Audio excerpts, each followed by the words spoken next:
When man first started to travel from place to place over this great round world of ours, thousands of years ago, he used to draw little pictures of the routes he had taken, so that he could show his friends where he had been. In those days, he couldn't travel very far, and it was quite easy to draw a picture of his journey. But today, when we can go around the whole wide world, it is much more difficult to map out a picture of our travels. Our picture must be flat, while our world is round. Round like a grapefruit. And how could we get a grapefruit flat? With a rolling pin, we could try to squash it. This one is empty, so it won't squirt juice into your eyes.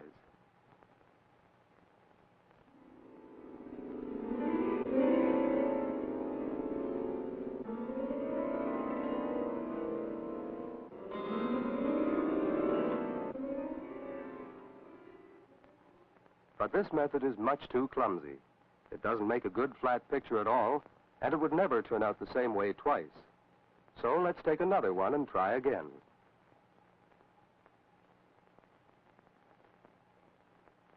This time we will follow a plan and cut it up into rings as carefully as we can. First the top half around the North Pole, and then near the equator.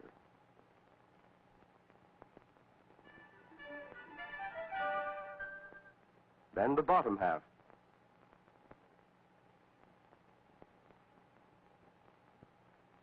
Down to the South Pole.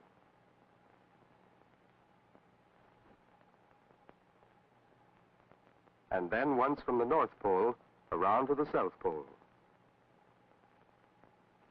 We will peel it and lay the strips out flat.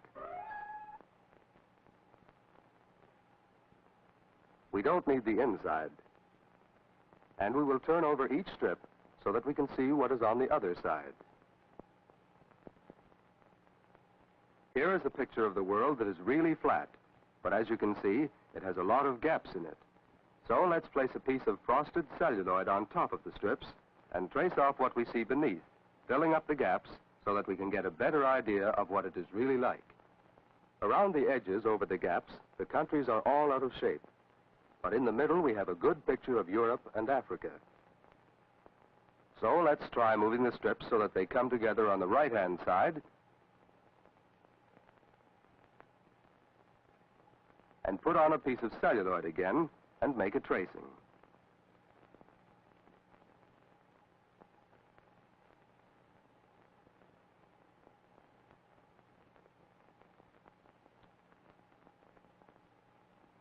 Australia and Asia are fine now, but North and South America are more out of shape than ever.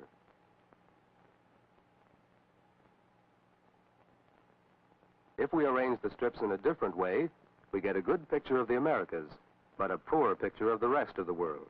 Like all the tracings we have made, this one is good in one part only, and all out of shape in the other parts. We have not been very successful in getting a good picture of the whole world.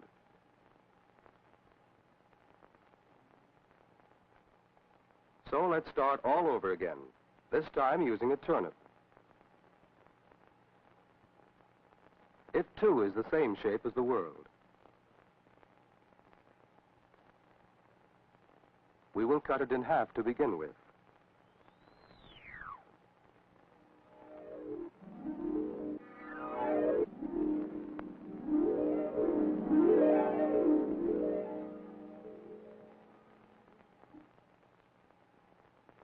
Now at least we can see both sides at the same time.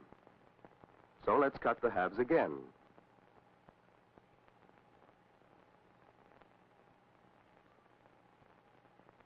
This is a little better. Let's do it once more.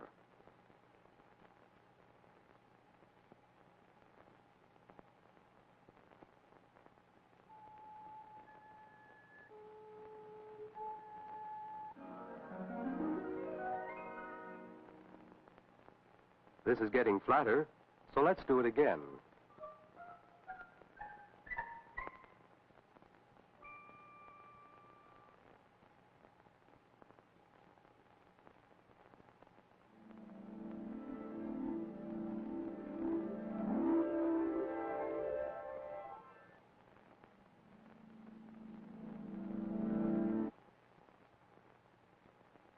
Now we can wrap a piece of celluloid around this and take some paint and a brush and trace off what we see under the celluloid. Let's start with North America. Here is Alaska, Hudson Bay, Quebec, the Maritime Provinces, Florida, and Mexico.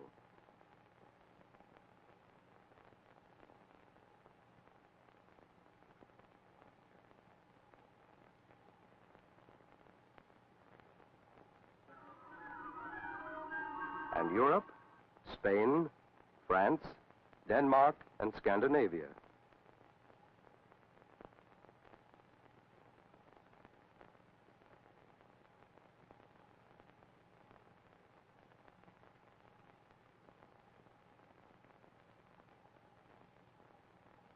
And Africa,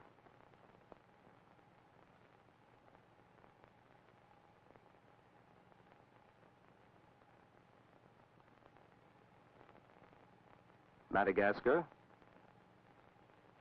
and the Aleutian Islands, and finally Asia.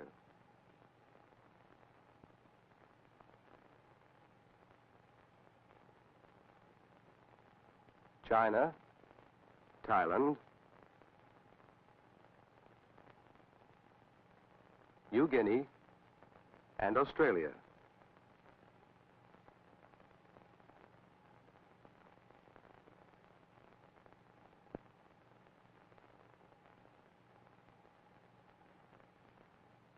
This tracing is much like the well-known Mercator map, which you will find in almost every atlas. You can see it is accurate all along the equator, just like it is on the sections of our turnip. But the North and South poles have now become long, straight lines, each one as long as the equator. If you want to travel along the equator, this map will serve you very well. But if you set out for the South Pole, you will never be able to find it. And it would be almost impossible to pilot an airplane over the North Pole with only a map like this to guide you. So let's rearrange the pieces in a circle around the North Pole and see if we can get a better map of the top of the world. We can flatten the pieces out a little more first.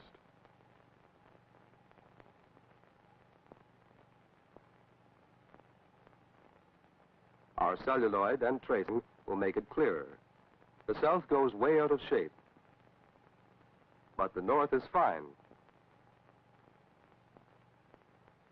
Every time we get a correct drawing for one part, all the other parts are out of shape.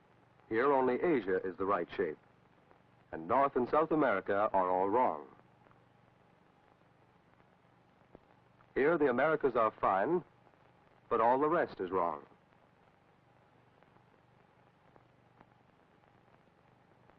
Here the equator is right, but the North and South poles are stretched out into long, straight lines. And here is a correct picture of the North Pole, but the South Pole has become a huge circle.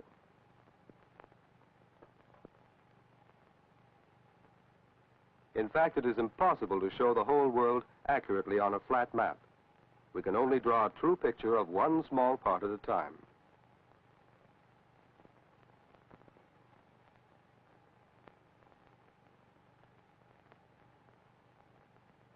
And that is why the globe is still the only correct way to show the whole world.